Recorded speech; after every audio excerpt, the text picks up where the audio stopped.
I know you guys have made your vision boards and everything, and we're ready for it. Power Monday is here with you. We are growing better, we're growing stronger, and yeah, every Monday we are still going to be meeting here.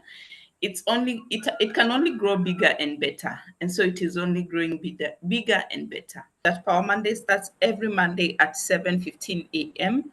But by 7 a.m. the Zoom is already open. You can join in and come and network and meet people, and yeah, meet that person you want. Maybe you want an architect, Power Monday has them. Maybe you want a teacher, Power Monday, a gynecologist, a dentist, every other person that you want, you will meet in Power Monday. So before I go on and introduce the guest of the day, I would love to know if Dr. Lucita is in the house. For that, Dr. Lucita, are you in the house before I go on and introduce the guest of the Yes, day? I am. Thank Yes, you I so am. much. Good morning. Happy New Year. Happy New Year. Happy 2025. I remember somebody might have had a 10-year strategic plan since 2015. It is now 2025. Na sisi miaka imeenda. So today I have a poem on hey January. January. You know, January, I have an inquiry. Let me ask you, what do you think 2025 will bring to me? What do you think it has on the table? Will it be calm? Will it be wild? Will it be free? Hey, January.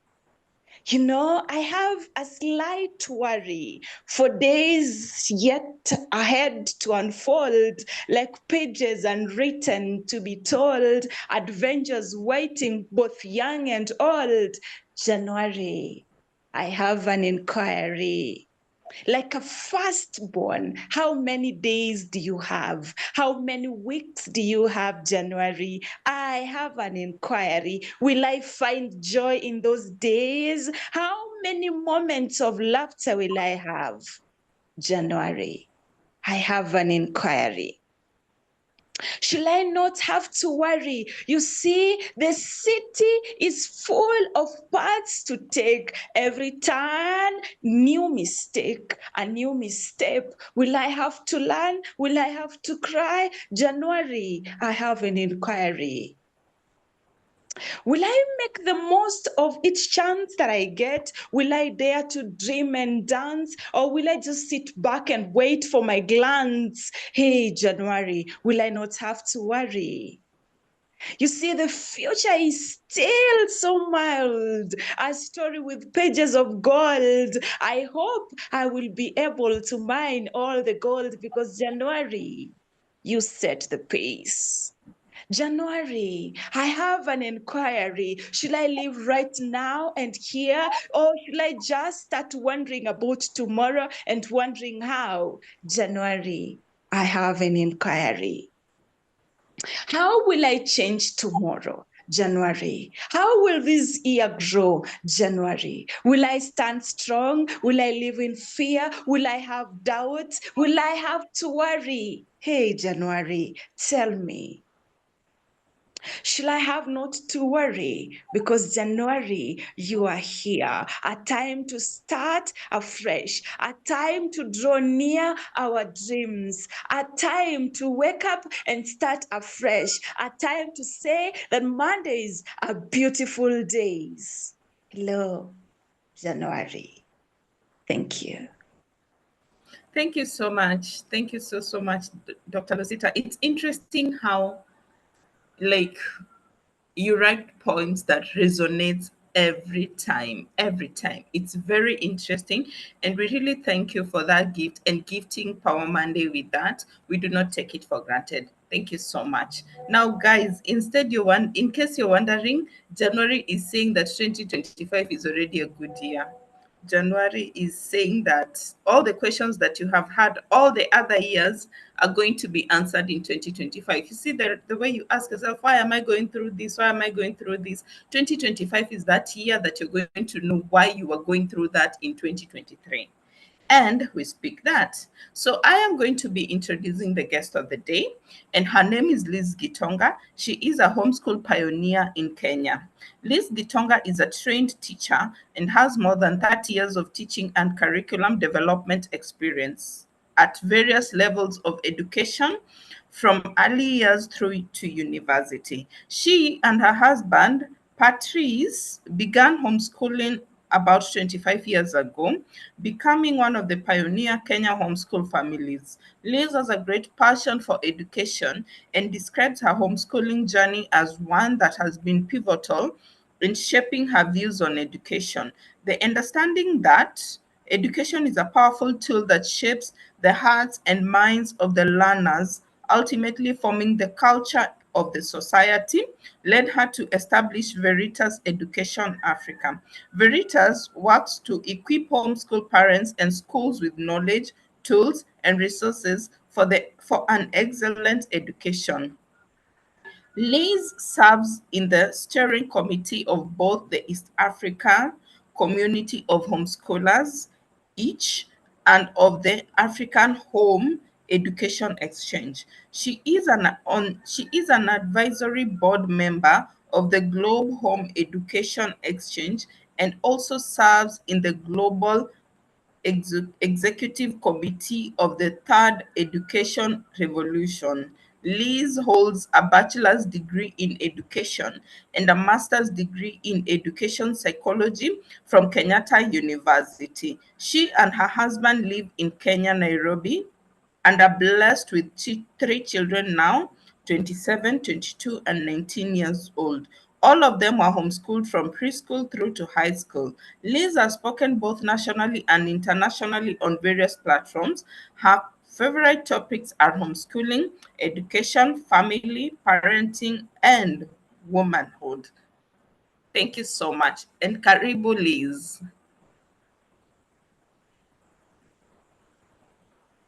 Thank you very Liz much, Gitonga. Lady Noel. Karibu. Karibu. Thank you. And thank you, everybody. Such a great privilege to be here. Thank you, Otieno Paul, for the invitation and all the beautiful things that have gone on so far. The wonderful poem, that was really inspiring. Thank you for that, Nancy. And I hope you can all hear me. And if you don't, please just, let me know if my audio is not coming through clearly. I am glad to be here. I know the time is short, so I'll not go into a lot of preamble. Thank you for the wonderful introduction. I think that kind of captures who we are as a family, and I want to get right into it. I was glad to hear somebody say, Purity, I think it was, saying you had just asked about homeschooling and then you got this link. And I hope that many others would benefit from this as I share what I have learned in our family's journey of homeschooling. And I hope that this would be of great benefit to those of you who are here and others who may listen to this later. So I will share my screen as I take us through this short talk on homeschooling. As I do that, let's see, can I share? Yeah, great.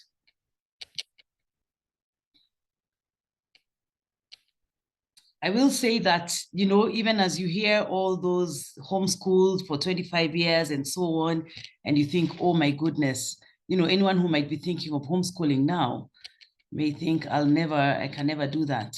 And that was me 25 years ago when our daughter was about 3 years old and we were thinking about her education. I have 2 degrees in education, and I say that just so that you kind of can appreciate our quagmire, because at that time I had a bachelor's working on a master's in education psychology, my bachelor's being one that certified me to teach a bachelor's in education. And I had taught in various schools. I had seen the successes of school, I've seen the challenges, but I had one idea about how education happens, and that is in a classroom with 30 or more children and a teacher in front and all the children competing against themselves and the exams and the punishments and the competition and the awards, you know, all those things. When you think about school, and I think many of you would have children in school or nieces and nephews or even our own school experience, that's what constituted education for me. And so when our daughter was approaching the age now to get into, say, nursery school or kindergarten or preschool, as it is called now, and I began looking around, like, where would I take her? Where are we going to put this child? As every parent does. And I got more and more discouraged as I looked around in my neighboring schools. And the big thing that discouraged me was that they were taking, I felt, you're taking my child away. That really is what I felt, because it was clear the child will need to be schooled very early in the morning. It was clear the child is going to have a full day of school at 3 or 4 years old, get back home, you know, maybe 3 o'clock, 4 o'clock, or 5 o'clock, depending on all those kind of logistics of transport. And then after that, come home, take a shower, have a snack, do homework, because they did promise me there'd be homework. That was really at the height of 844, when there was a really heavy curriculum. And yeah, and so I figured, well, that means that we will not have time with our child, because even when they come home, we only have enough time to kind of do what must be done, like eat, shower, do homework, which the school has sent. So that again is what the school wants. When do we get to do what we want? When do we get to really raise this child and interact with them in our own agenda without having to fulfill the goals and demands of the school system all the time? So that was the kind of sense of loss that I felt.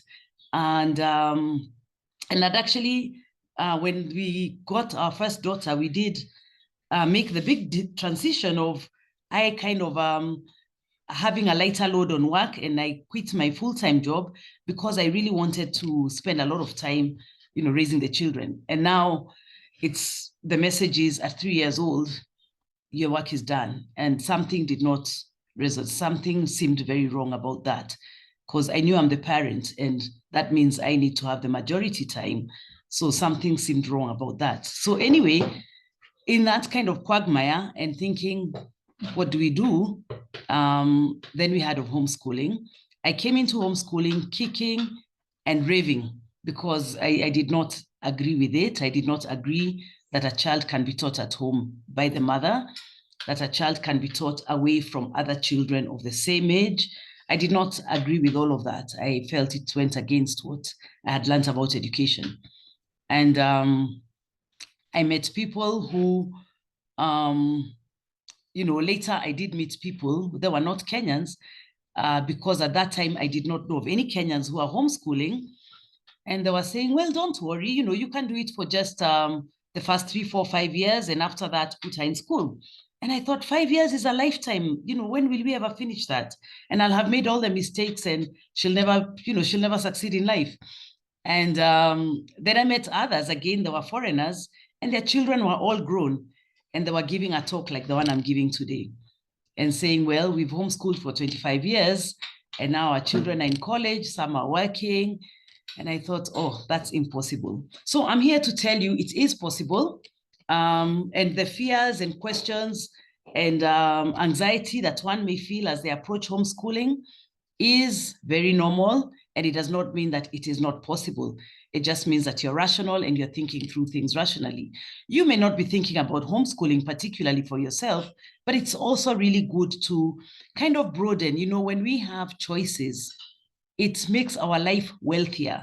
When I know that I don't only have to buy one type of bread, it's not only Elliot's as it used to be. There's now Superloaf, there's Festive, there is, and all the great bakeries, maybe some of you are doing here and producing good loaves. There's so much happening.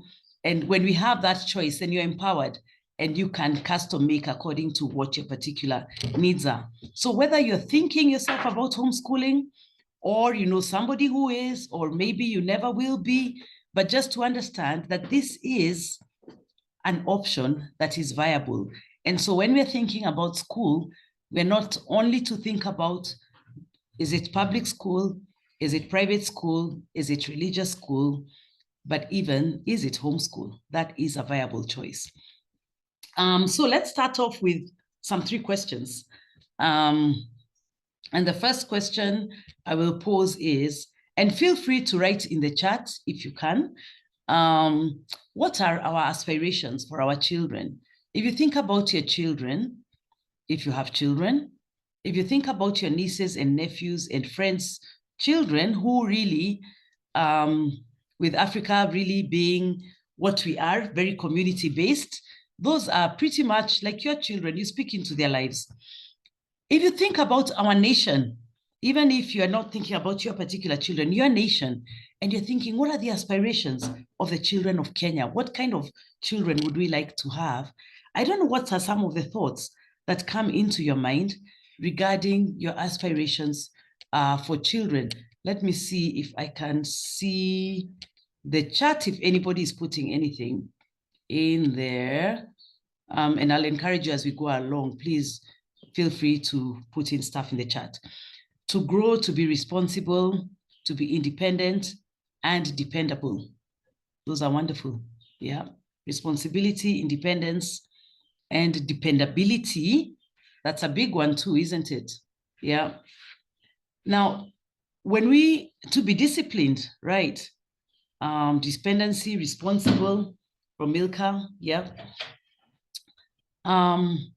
Those all are very positive. I don't see somebody saying to be a liar, to be dishonest, to be rude, to be a bully. We don't see that. But isn't it true that we see that in our society? Not only just in our society, wale watoto wa jirani, even in our homes, there are things we see that we don't like. You know, selfishness. You don't want to share. You want it only for yourself. You're not sympathetic to the other person, or you're rude, or you're telling a lie. You know, who took the item that I placed here? Oh, it wasn't me. Or who picked this? It wasn't me. Or telling, you know, telling things about others, bearing false witness, telling things about others that aren't true. We have all of that going on in our society. We have it going on in our homes. But you know, as my bio was read out, and which is really a big truth that has grown in me over the years, is that really it is how we educate our children that creates our culture. And when we look at our culture today, we have some very positive things about our culture. We have some things that we're not very proud of. A lot of that is a product of our education. But we're going to look at education a lot more holistically, because when I say that, it might sound as if I'm saying everything we see in our society, we can blame it or credit it to teachers. And that's not the whole truth. That's not really what I'm saying. I'm saying education. And education is not only what we give in our classrooms. Education ought to be a lot more than that. An opportunity to mold a proper citizen and responsible member of the family society. Wonderful. To grow holistically, to be fit for the world in all aspects. Well, some of you actually looked at my definition, didn't you? I see you picking some things. So those are some aspirations of our children, which leads us to the desirable attributes of an adult, which we have kind of enumerated in some of those things we have said. And these really then, when we think of our children, when we think of what are those desirable attributes of an adult, and today we see many courses being done on leadership, say, for example, isn't it? And maybe some of you are giving those courses. Maybe some of you have attended those courses on leadership. And when you go to those courses, they're talking about, you know, how to create a team spirit, you know, how to be visionary, how to settle disputes, right? How to solve problems. Those are the desirable attributes we want to see in adults. How to be an honest leader, right? Now, if we take those, our aspirations for our children, the desirable attributes of an adult, these should give us the goals of education. because it is through education that we are molding this. Now, I'll share two definitions of education here. This comes from the contemporary Oxford Dictionary, which says that the education is a process of teaching, training, and learning, especially in schools, colleges, and universities, to improve knowledge and develop skills. So that is in red as the goal. What's the goal? Improve knowledge and develop skills. That's how the Oxford Dictionary defines it. I much prefer a definition that was given by Noah Webster. Sorry, I didn't give the attribution here. This was given by Noah Webster. This is from his 1828 dictionary. And Noah Webster spent 20 years writing this dictionary. He used the word of God, the Bible, as a way of also translating life and understanding that this is the true guide of life. And having done that, he then began defining words. You can get this dictionary, it's free online. It's a Noah Webster 1828 dictionary. And I always love looking at definitions there, because you get a sense of what God meant when he created the world. When he said what marriage is, and this is just a side point, please look up the definition of marriage in the Noah Webster Dictionary, 1828, not the Webster Dictionary 2024. No, the Noah Webster 1828. And look at the definition of marriage in a contemporary dictionary. And you will see what I mean when I say that he kind of underscored what really life was meant to be in his meaning of words. Anyway, the goal of education, and I'll just read the part that is highlighted in blue, in terms of what is the goal. It is intended to enlighten the understanding, correct the temper, form the manners and habits of youth, and fit them for usefulness in their future station. So you can see that word that was used by one of you in the chat, holistic. It's all of you, all of life. And that's what education is. There's the understanding, there's the temper, there is the forming of manners and habits. And we want these people at the end to be useful in their future stations, useful members of society. So if you're thinking of homeschooling, or you know somebody thinking about homeschooling, what are some of the reasons that make people think about homeschooling? Now, I would put it in two categories. There are push factors and there are pull factors. And feel free to write in the chat, especially if you've been thinking about homeschooling. What are some things that have made you think that you would like to homeschool? Is it a push factor? Is it a pull factor? You know, some of the push factors, I think I told you, when our family thought about homeschooling, was time. We want to spend more time with our children. So there's a pull in terms of that was the intention, to spend time raising our children with them, not other people doing it for us all the time. Some of the time, yes, but not all the time. So that was a pull factor, but it also became a push factor when we went to school and the schools were saying, we need your child for this amount of time. Then that pushed us out of the school system. That was one of the factors. What are some other factors that have caused you or people you know to think about homeschooling? Yeah, I see, Otieno, the quality of education offered in schools and content they get exposed to or not. And that's a really, really big one. And I came to appreciate this the more I homeschooled. Remember, I came in kicking and ranting. I did not want to. But as we began teaching our child and, you know, subsequently as the others came along, we realized that we are able to give a superior quality. And that other point, what are we exposed to or not exposed to, became a big factor too. So those were pull and push factors. As I have worked with many homeschoolers in the country, I hear people say, I'm withdrawing my child from school because there is bullying in school. My child is being bullied. I've had others say, a lot of people will talk about the quality. They're not learning as best as they can, or they're struggling in this particular subject. Somebody called me recently, and maybe she's on this call because I invited her, and she said her child was struggling in math, and she pulled her out. She pulled the child out, I think it was a term, and the scores exponentially improved because she spent time with that child. doing one-on-one study with the child. And that then there was a push factor. The child was not doing well. And then now she has a pull factor. She's thinking, wow, if we were able to do this in just one term, I imagine what it would be if I had this child at home teaching the child all the subjects. And so now that has become a pull factor. Another thing I hear people talk about a lot is character. My child is picking up behavior that I do not know. It's not coming from our home. It is not desirable. This is not what we would like. And so that again is a push factor. And I'll tell you what I have seen also, and I bet you have seen this also in your interaction in your families. You know, when your child tells a lie, for example, you're not going to wait till the weekend to deal with that problem. When do you deal with it? We deal with it immediately, isn't it? That's a lie. Or your child pushes another child. They are being bullies to their sibling. You don't say, okay, let's talk about that over the weekend. You deal with it right there and say that is wrong. And, you know, you give the necessary correction for that.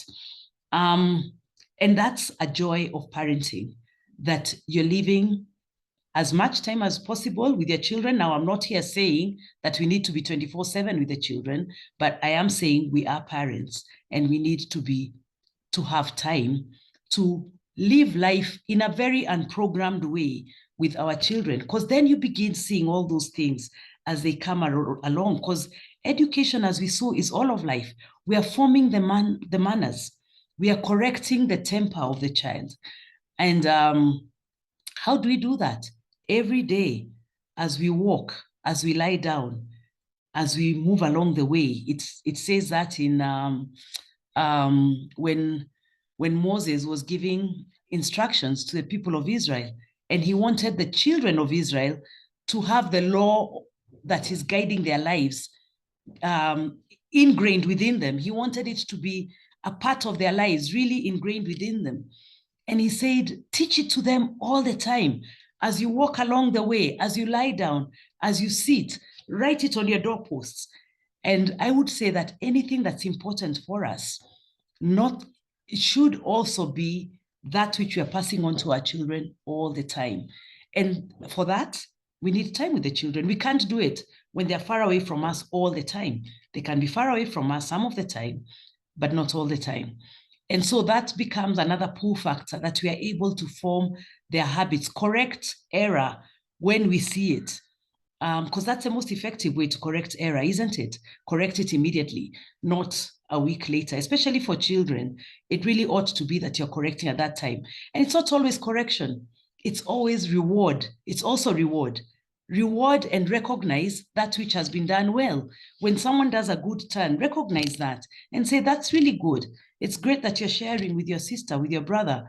It's good that you're looking out for that child who fell down and you stopped the bike race to go and help the child who has fallen down. You know, also just that affirming as we go along. I need to keep time. I keep to keep an eye on the time. I tend to get carried away and talk too much. So, okay, here. What are the essential elements of home education? And these are not the only elements. I just kind of wrote the things that were very, stood out as I think at our homeschooling journey. What are some of those things that I would say were the real essence? And I think one of the most important is the curriculum. Now, curriculum, many people will call me and say, okay, I want to homeschool. Do I use CBC? No, it's not 844. Do I use CBC? Do I use IGCSE? Do I use this? Do I use that? And those are good questions, but I'll always tell you that's not the first question. The first question is, what's your goal for your child? And when we're thinking about the goals for our children, we want to think about their cognitive development, their physical development, aesthetic. What do they love? How do we grow their sense of wonder and joy and love and appreciation? Their social development, their spiritual development. One of the greatest teachers that ever lived, Jesus Christ, he grew in wisdom, in stature, in favor with God, both God and man. And that's what we call today holistic development. And you will see that among many great leaders of the world. So you need to think about that. What are my goals for my child in those areas? And when I'm working with parents, that's a journey we take. We define those. And having defined those, we then look at the curriculum so that you're not a slave to the curriculum. The curriculum is there to respond to, this is what I want. I want my child, say, for example, to learn to be a good footballer, right? I'm sure many boys in your homes want that. And they all envision themselves being professional footballers at some point, which is a good goal. They may or may not get there, but it gives them the discipline of sport, doesn't it? So if I want my child to be a good footballer, then for goodness sake, I had better be giving him football training. That becomes part of our curriculum. It doesn't help to think, okay, yeah, he wants to play football. I think it's a good idea for him to be a good footballer, but football is nowhere featured in our curriculum, right? So we define our curriculum based on those holistic goals, and then we now begin looking at what fits in here. And it's fine, we may not get, in fact, you probably will not get any one prepared curriculum that would fit into your child's mold. And that's why it ends up being a very individualized curriculum, so that I could be using CBC, for example, as the core, but I will not just use CBC and fold my hands. I'm going to look and say, okay, CBC is answering this aspect and this aspect and this aspect. But my child I want my child to learn how to sew. Maybe it's not in the curriculum. How do I put that as part of our course of study? Because curriculum really means a course of study, but the course of study has to be answering to something. Who said this is what needs to be done? You need to be the one saying that, because you're the parent, you're the one who has the ultimate and primary authority and responsibility for your child. And we can say a lot about curriculum. I'll not delve deep into it right now. And of course, anyone who would like to have deeper discussion, I'm available for that later. But just to say that about curriculum, the other thing that was a feature of our homeschool, and is a feature of many homeschools, is a one-room school. One-room school means that we all gather together and learn together. Some subjects I will differentiate. So for example, when we did our literature study, we studied together. For example, say we are studying, what's a good literature book that we did? Treasure Island, right? Or that could very well be Things Fall Apart, or whatever you see is appropriate for your family. But then the assignments would be differentiated. So as much as possible, children are learning together, differentiated assignments. For some subjects like math, definitely those are very sequential, and so they would learn that individually. And that's what you call a one-room school. And what you find as a great benefit of a one-room school is that inevitably, just like you see in raising children, the older children will always be a model for the younger ones, and they really are a great support. And the younger ones, every subsequent child learns a lot faster than the previous child, because they've been in that environment where they have older children and younger children. The older are taking care of the younger ones. The younger ones are relating with the older ones and learning things that ordinarily a 4-year-old in a classroom full of 4-year-olds would not learn. But now they're in a classroom with a 6-year-old, an 8-year-old, because that's how the family is designed. Yeah, sometimes you can have twins, you can have triplets, they're even septuplets, but that's not common, isn't it? We get our children at various ages, and that's how we learn. Then in any homeschool setting, there'd be a small teacher-student ratio, and we are aiming for passing on knowledge. We are aiming to build reasoning, and we are aiming for understanding. We are not driven by the clock. We are driven by understanding. Of course, you set goals. We know that this year, this is what we would like to cover. And then you break it down into terms and into months, and probably also into days, because then you have your daily lesson plan or your weekly goals. But we are only moving when the child has understood. I'm not going to start teaching division tomorrow just because my schedule says by tomorrow we need to start division, and this child has not understood multiplication. I will wait and teach this child till they've understood multiplication. Then we will move into division. So while we have goals, the goals are there to enable the learning of the child and not the other way around. The child is not, guide is not a servant or a prisoner of the goals. The goals serve the child and the goals of the family. Of course, we focus on character, manners, and temper, as I elaborated earlier.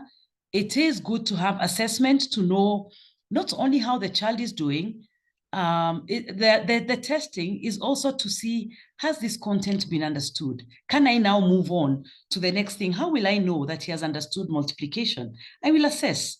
We will assess at the end of the lesson. We will do summative assessment, and I'll see, yes, this is well understood. I can move on. So assessment is very critical, not for the purpose of grading necessarily, but for the purpose of ensuring that content is understood. And sometimes it is a reflection on my teaching. I need to change the way I'm teaching because the child is not understanding. How can I change and teach different so that the child understands? And of course, record keeping is very important for the very reason that you also want to see progress and you want to be accountable. You want to be able to also give a defense. When you're asked, why is your child here? Why isn't the child going to school? It seems like you're neglecting the education of this child. And you say, no, I'm not neglecting the education of this child. Here are the records. Here is what we have been doing. Cost sharing and spread. The costs are spread over a long period of time because I do not need to buy the book I'm using in March now. I may not have enough money for that book today, but when I look at my schedule, I won't need that book till March.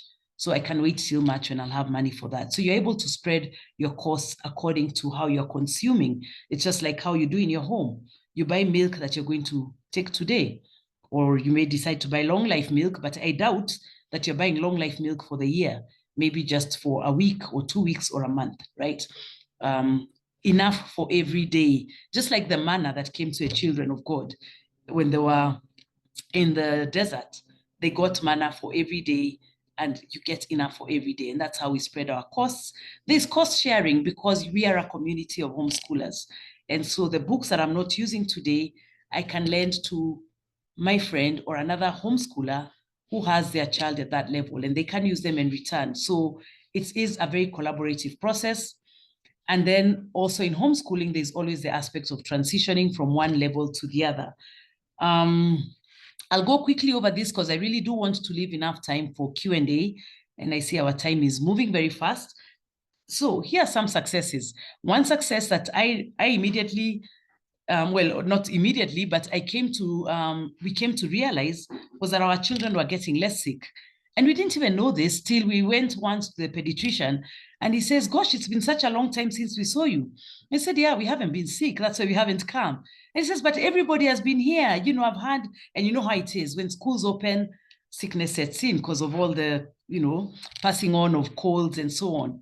And you go to the waiting room, and the waiting room of the doctor's place is jammed. And he says, look, our waiting room is always like this when schools open. And that's when I realized, oh, I'd never known that was an advantage. You're getting less sick because we are not in that kind of contaminated environment, so to speak. The world is your classroom. If you want today for your 6-year-old to learn Chinese, to learn Arabic, to learn Russian, go for it. Nothing stops you from learning anything. If you want to learn marine biology with your 6-year-old, go for it. Anything you want to learn, the world is your classroom because you dictate your curriculum. You're able to give broad and deep knowledge. You're able to identify the giftings and callings and talents of your child and hone in on those, zoom in on those, and really grow them. It actually takes very little time. If you take any curriculum, whether it's the British, the Kenyan, the American, the Portuguese, any, and you deliver it at home, in terms of the academic content, you will do it in definitely half the time. You have so much more time to do all the other things that make for holistic child development. There's vertical socialization. We talked about that. And that's not only in the home, even when they go out to society, because you go shopping with them, anything you're doing, you're together. So they get to experience the reality of life and are not confined to spend entire days with only their age mates. You get with your children quantity time and not just quality time. The world talks a lot about quality time, we talk a lot about quantity time, because it is in quantity that then we have the opportunity to really mold our children. And then you find inevitably, as a result, children are independent thinkers because we have removed them from that environment of peer pressure. And not to say that they don't interact with other children. When they go for their football and other activities and in their places of worship and family gatherings, you interact with other children, and that's fine. They need to. But because majority of their time, they're not in competition with others, they're defining themselves, defining their paths, you will find independent thinkers who are able to make very rational decisions about things. Challenges on homeschooling. One of the biggest challenges we have in our society today, there's still limited knowledge. When we began, it was like you're growing a horn on your head. It's like, what, you're homeschooling? What is that? Why would you do that? Aren't you punishing the children? But now we have more knowledge, but still very limited knowledge. We see that reflected also in our Basic Education Act that does not yet recognize home education as a path to education. Resources, even while we're sharing resources, resources are still limited in terms of when we compare with what is available out there. We still need to grow a lot more resources. And where are Kenya homeschoolers today? And I'll just say some of the places you'll find homeschool students today, or those who have graduated from homeschooling. They get university admission in Kenya and across the world. We have some who are entrepreneurs, some are employed in various industries. We have accomplished and recognized sportsmen and women competing at national level and international level who have been homeschooled. We have some pursuing their master's degree. I assume maybe even some PhDs, just that I don't know of any currently in Kenya, but maybe they're there. My knowledge is not also all round. There are many who are now married with children. Actually, we have second generation homeschoolers who are now homeschooling their children, and they themselves were homeschooled. Generally, we have world-class citizens, homeschool students doing very well. Of course, I will paint a very rosy picture. Of course, there are challenges, just like in any home, in any society, but I am putting this list here of success to say that homeschoolers have successfully gotten into society and not only survived, but thrived. They're thriving, they're leading in their areas of discipline. Now, can you homeschool is a big question, and I want to hand this over to you for the next, maybe we have about five or so minutes where we can just take in some few questions. I know the time has been short, and if you have more questions, those are my contacts that you can get in touch with me. But let me hand it back over to you for a short Q&A.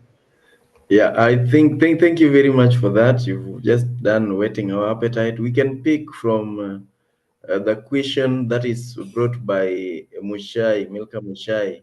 How about those special things like robotic chemistry or whatever? How do you handle them? How do you these practical things? And then I think alongside that is how do they transition now to maybe university? What grades? How do they get integrated into that system? Thank you. Right. Yeah. For the specialized things like robotics, and we didn't do robotics, but we did some things that we were not able to do at home, either because we don't have equipment or knowledge of doing it. And so homeschoolers approach this in different ways. I could call, like, for example, when my children needed to learn physics, and I wasn't like, really adept at that, we hired a physics tutor who came home and taught them.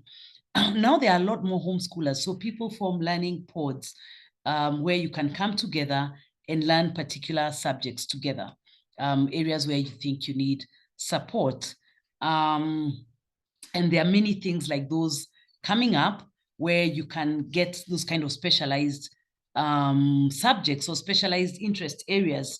But definitely, as I said, we will not hold ourselves into a one small cocoon. We open up and see what else can we learn from others who are experts out there. If in transition, there are various ways to transition. One of the ways that we have transitioned some of our children is registered them for international exams at the end of high school. And so spent maybe the last year or the last few months preparing for those exams, like the British exams. and then sit those exams. And you can register for those exams as what do you call them?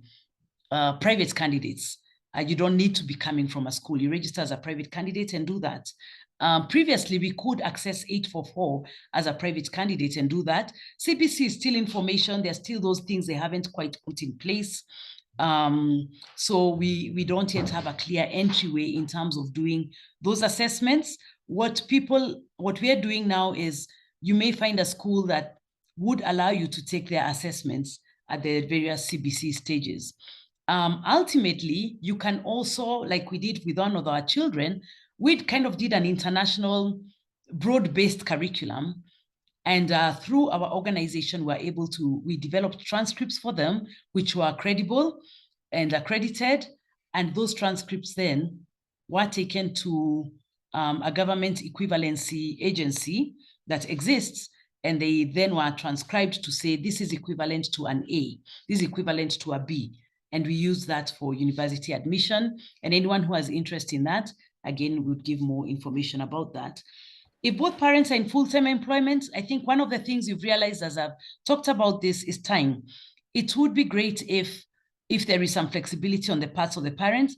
I know people now who are taking their children into tutoring centers. Now, that's not what I was talking about here, because that's a whole different bowl of fish, and that would be a different discussion. If you're talking of homeschooling where the parent is going to spend some time at home, I would say at least one parent should be on a flexible schedule, or even you're running a home business. That really helps. If it's full-time employment, that works if the children are older, if they're in high school and can take responsibility for their work. That actually can work very effectively. And the parent can go out, high school or even upper primary. The parent can go out and work and come back, having assigned some work, and have a look at that. And there are some curriculums that are laid out with that in mind. Yeah, I think those are the ones I have seen here and tried to answer very quickly. In Kenya, the government does not yet recognize homeschooling as an avenue of, they are aware of it, they are working towards recognition, and we are in discussion with the government, and we have had a number of sessions with the Ministry of Education. But what works right now practically on the ground is keep good records. And any time where we've had government officers come to ask where these children are not at school, and we have shown them the records, that oftentimes works very well in them understanding that these children are receiving an education. But often those are just case by case, and we handle them in that way. Right. So Okay. maybe stop there, because I see we are done, isn't it, Otieno? Yeah. Well, there is a comment there from Anne that the children, she knows of children, her nieces have gone through homeschooling very well. They are thriving, only that they are not very good in social life, socializing with other kids. What do you mention about that? And then I also read somewhere where, from somebody's book, where I visited some relatives and friends in the US who are homeschooling, and theirs was simple. They just, because all the curriculum is online, the children just know what time they are going to learn what, and they just turn on the channel and they learn together and carry on their tests and assessments, and the parents just are there to answer questions and things like that. How about that type thing? Yes, there is a lot of online options these days. If you just look for online homeschooling online, you're going to get quite a number of them, and those work. I think the thing that's critical is that you don't want a child only learning from a machine, isn't it? I mean, so they can do their core subjects there, and those are going to be delivered well if you choose the right ones. And I saw someone here talking about working with a homeschool center, and they got conned, and that's why I was saying that's a whole other big discussion, because the centers will call themselves homeschool centers, but you need to check. Same with online schools. You need to be sure that you're getting into the right one, because, just like in any industry, there are lots of con people out there looking to make a quick buck. And so we can have further discussion on what do we look for when we are getting into these places. But that works, but definitely you want human interaction at some point. So even if you put your child in an online school, find ways in which you're going to connect with your children. Maybe take an aspect, maybe you like cooking or whatever it is you think you can pass on to your child, and make that your responsibility to teach them, because that way you are contributing in a mentorship kind of framework to your child. You don't want them only out there, especially online is even different than your child being in a school. You know, they're interacting with people who are not going to be able to pick on their character issues, right? Because they're not there with them. It is just, you know, we are only just working on the academics, which is not bad, but you must make time to be with your child. I mean, this really borders, you know, it comes along with parenting, isn't it? If you're not going to have time to be with your child, talk with them, learn with them, you're going to find a deficiency. So even if you put them in online school, that's great. Our daughter did online school in her high school years for some classes, others we taught her. But, you know, I realized that that can also end up being very draining for the child, and kind of, you know, you don't really get the human interaction. So make sure that you still put them in some human interaction, put them in a sports center to do sports with other kids. You know, ensure that you're also doing that. Let's not be stuck on the academics, which is a danger that we get in Kenya. In terms of socialization, yes, that's a real danger. We can be very comfortable in our home doing our own things, and we forget about the critical aspect of socialization. Our firstborn told us that when she went to university. She said the biggest shocker for her, I mean, she did well in many aspects. One area where she struggled was the group work. Not only because, as you know, sometimes people in groups don't do their work, but also just that listening to other people, listening to other points of view and taking them in. And so we realized, yeah, that was a weakness, because we taught her, but never was she in a learning environment where she was learning interactively with others. And so we corrected that with our other two. So, and you know, there's that social bit, that how do you then engage with other students? So we need to look at those things, that this is what we want holistically for the child. Are we offering that well? In which areas can this be a danger? Another danger in homeschooling that I didn't highlight but is important is, you know, often it's a one parent and they may do a good job. In Kenya, mostly it's been the mom, for some reason, maybe just the nurturing aspect. But then, you know, the children need the other parents too, you know, where where it's a family with a mother and father. And of course, you know, even when you're a single parent, you're always looking for male figures to speak into that child's life. So ensuring that that balance is there, that they're also hearing from the women, they're also hearing from the men, and it's not imbalanced. That is also a danger that we see in homeschooling. Thank Any you. links or contacts for suitable tutors, we can do that bilaterally. The group work, we can talk about that. Yeah. Thank you. I think we have run out of time. We've really stretched because we need to close at 8:15, our usual time. Noel, who is giving vote of thanks? Antonia Mutunga, are you in the house? Yes, Not Antonia. pretty sure. Okay, Antonia, kindly. Hello, Happy New Year and good morning, everybody. I'm glad to see all of you here.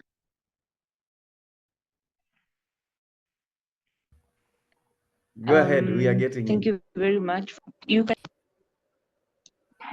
Yes. Yeah, thank you so much for creating time this Power Monday, the first one for this year. We are really grateful that you've managed to create time to join Power Monday being the first day. It's a day full of activities, but you've managed to join. The numbers were good for today, and we are really grateful. I would like to thank Liz Gitonga for the great presentation that she has done today. That was quite inspiring. Some of us just hear of homeschooling, and we've never gotten it the way you've given us in details, and we are way far much now enlightened, and we are in a better position to make decisions. And it's something that I've always thought about. And when it comes to the reasons of bullying and the reasons of not getting the right content, especially this time when kids are exposed to so many things. And also that part of having other children from other backgrounds and bringing your children coming in with some weird behavior that you are very sure they never learned from home.